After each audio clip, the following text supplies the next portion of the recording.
All right, let's talk about the biggest shakeup to India's tax landscape in over 60 years? The old 1961 Income Tax Act is officially on its way out. For every chartered accountant, getting your head around the new Income Tax Act 2025 isn't just a good idea, it's absolutely critical for your practice and, of course, for your clients.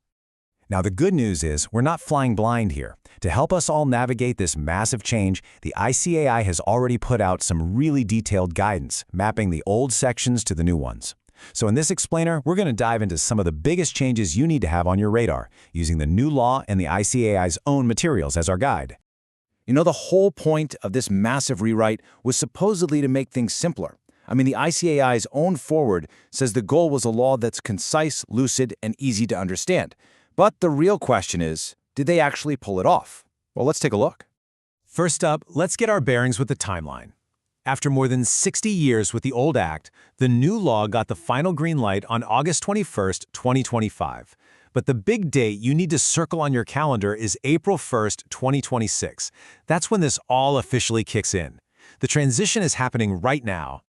Okay, so here's our game plan. We'll start with the new language of tax, some really foundational stuff. Then we'll jump into the new rules for keeping books and doing audits.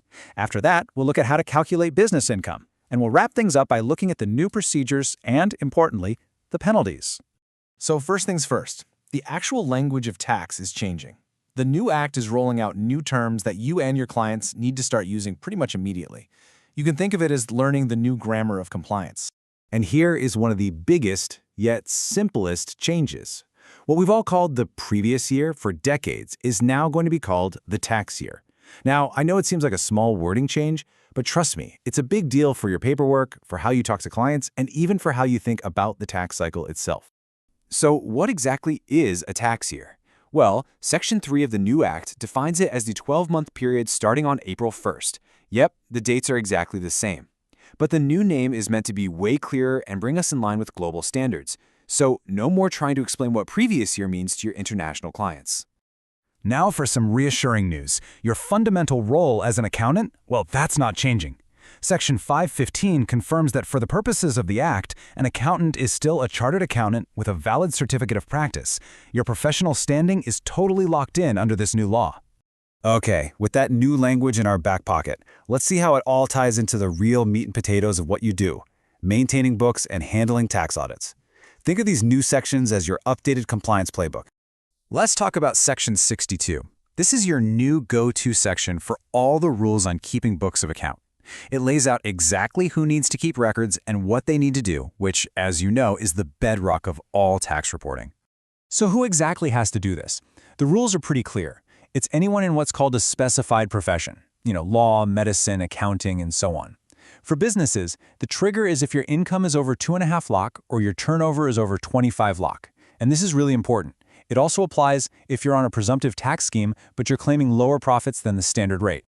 So if Section 62 is about keeping the records, Section 63 is all about getting them checked. And this right here is a huge one, the new thresholds for mandatory tax audits.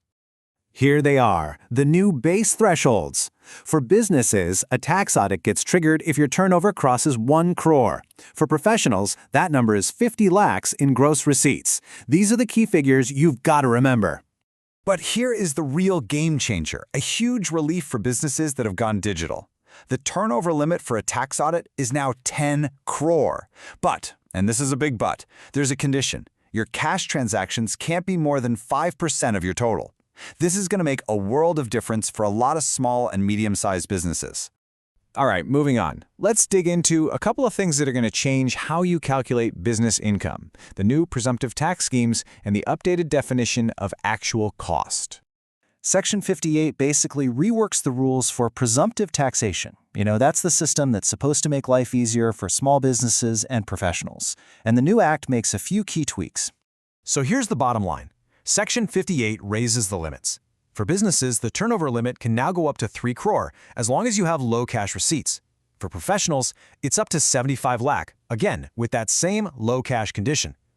The deemed profit rates are staying pretty much the same, 6 or 8% for businesses and 50% for professionals. Now, this is a question that comes up all the time, right? When you're calculating depreciation or capital gains, What really counts as the actual cost of an asset under the new law? Well, Section 39 gives us a much clearer answer. The idea here is really simple. Actual cost is what you actually paid out of your own pocket. So Section 39 makes it clear that you have to subtract any money you got from someone else, any GST credit you've already claimed, any subsidies you received, and any interest you paid after you started using the asset. That gives you the true actual cost for tax purposes. Finally, let's talk about what happens if you don't follow these rules. We're going to look at a key penalty that's directly linked to those audit requirements we were just talking about. This is where things get serious. This is a big one. Section 443. You're going to want to remember this one. It's the penalty for failing to get your accounts audited and filing the report, just like Section 63 requires. The connection between the rule and the penalty is now crystal clear. And the penalty itself is pretty straightforward. If you don't get that audit done and filed on time, you'll be fined. The amount is the lower of two things, either 0.5% of your turnover or gross receipts, or a flat 1.5 lock. This makes having that compliance conversation with your clients a lot more direct. So to wrap this all up, what are the 3 big things you should do right away? 1. Start using the term tax year with your clients now. Get them used to it. 2. Go through your client list and see who can take advantage of that new 10 crore audit threshold. And 3, make sure every client understands the very clear, very direct link between the audit requirement in Section 63 and that penalty in Section 443. And all of this brings us to the big question, doesn't it? The whole goal of the 2025 Act was to simplify things. But with all these new definitions, new thresholds, and new sections, has it really done that? Or is this just the start of a whole new era of complexity for us all to figure out? I guess only time will tell.